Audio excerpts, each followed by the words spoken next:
Ethan Thorne sat in the crowded terminal of JFK, surrounded by the expensive hum of progress and the frantic energy of people who actually had somewhere to be. He checked his watch, a custom piece that cost more than the average mid-sized sedan, and realized he had 4 hours to kill before his private jet was cleared for departure. He was 34, a billionaire 3 times over, and currently the loneliest man in the zip code. He had just closed a deal in London that would effectively monopolize the green energy sector in Northern Europe, yet as he sat on the cold metal bench of a public terminal, a choice made out of a sudden, inexplicable desire to feel normal, he felt like a ghost. "Are you lost too?" The voice was small, high-pitched, and carried the weight of a philosopher. Ethan looked down. Standing in front of him was a girl no older than 6, wearing a bright red coat and carrying a backpack shaped like a dinosaur.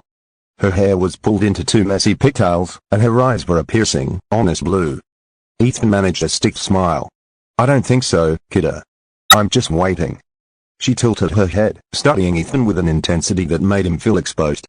"My mommy says people only sit that still when they don't know which way to walk. You look like you forgot where your home is." Ethan felt a strange tightening in his chest. "I have a home. A very big one. In the city." "Is anyone there?" she asked, sitting down on the bench next to him, her legs dangling and swinging back and forth. Ethan paused. His penthouse was 8,000 square feet of marble, glass, and silence. "Not right now," he admitted. "See?" she said triumphantly. "Lost." For the next hour, the billionaire and the girl in the red coat talked. Her name was Lily. She told him about her mother, who was a nurse working double shifts, and how they were flying to see her grandmother because sometimes moms need hugs too. She talked about her favorite flavor of ice cream, mint chocolate chip, because it tastes like cold clouds, and how she wasn't afraid of the dark because the stars were just nightlights for the world. Ethan found himself talking, too. Not about profit margins or hostile takeovers, but about how he used to love drawing before he decided he needed to be rich. He told her about his own mother, who had passed away before he made his first million, and how he sometimes forgot what her voice sounded like. "You should draw her," Lily suggested, handing him a crumpled crayon from her backpack. "Then you'll remember." As the intercom announced Lily's flight, she stood up and straightened her coat. She looked at Ethan one last time.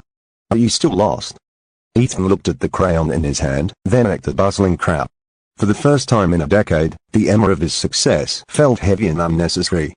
He realized that while he had spent his life building walls and wealth, he had stopped building a life. "I think I found a map," Ethan whispered. He watched her walk away, a small splash of red in a sea of gray suits. When his own flight was called, Ethan didn't go to the private hangar. He called his assistant, told him to cancel his meetings for the week, and walked out of the airport.